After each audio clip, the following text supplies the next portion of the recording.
Because I touched my autistic sister's hand during the day. That night she snuck into my bed. The next day, the whole family freaked out. The girl who never left her room was suddenly missing. But who would have guessed she was in my bed? Why are you here? Didn't the system say she hates crowds and never goes out? Jiang Chen, what's going on? She's your sister-in-law. How could you do this? Even her own mom doesn't want her. Why does she get Ruin's love? Ruin, sweetie. Come here to Dad. There's so many people here. So loud, so annoying. It's okay, relax, don't be scared. Amazingly, as soon as I spoke, Tan Run's body instantly relaxed. She nervously looked at me for help. I nodded to show I understood. Ruin, go back with your dad. She looked confused. She didn't get why I did that. I suddenly pushed him away. When he saw me get out of bed, he panicked. Ah, Chen! You and Ruin, come to my study. Not just those two with jealous eyes. I just lifted my leg. Tan Run followed like a puppy, tightly grabbing my shirt.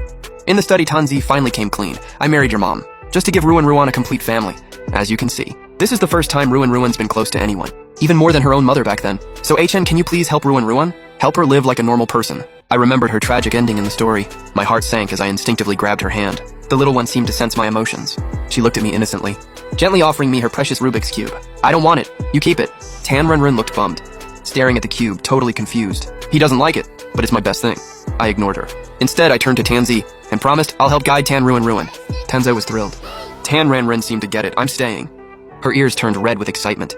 She stubbornly shoved the cube into my hand, because she found something better than the cube. Next second, she jumped into my arms, nuzzling me like a kitten. I patted her head and pocketed the cube. From that moment, my life completely changed. Putting her to sleep, feeding her, calling her over, always followed by this little shadow. But a few days later, while I was eating, the maid rushed in panicking.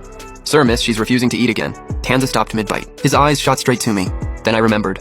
I just went out this morning, and she had another episode. I put down my chopsticks. I'll go check on her. But right as I stood up, behind me, dishes crashed loudly on the table. It was my stepmother, Jiang Yan. She screamed in anger. I ignored her and headed upstairs without looking back. As soon as I entered Tan Run's room, a gloomy atmosphere hit me. In the dark corner, Tan Run sat there alone, the food on the table untouched. I walked over and looked at her. She was ignoring me.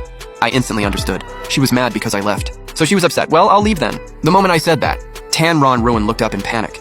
Without thinking, she lunged at me, desperately burying into my arms. Her body was even trembling. She thought I was abandoning her. My heart melted. I stroked her head gently. Next time I'll tell you before I leave. But she suddenly looked up and opened her mouth, struggling to get a few words out. Chenju An, don't go. But I didn't hear clearly. Want a kiss? That's easy. I cupped her face and kissed her on the corner of her mouth. There, all done. Now let's eat. Tan Ren completely froze. Why would HN do that? It felt kinda nice. I pulled her to the table.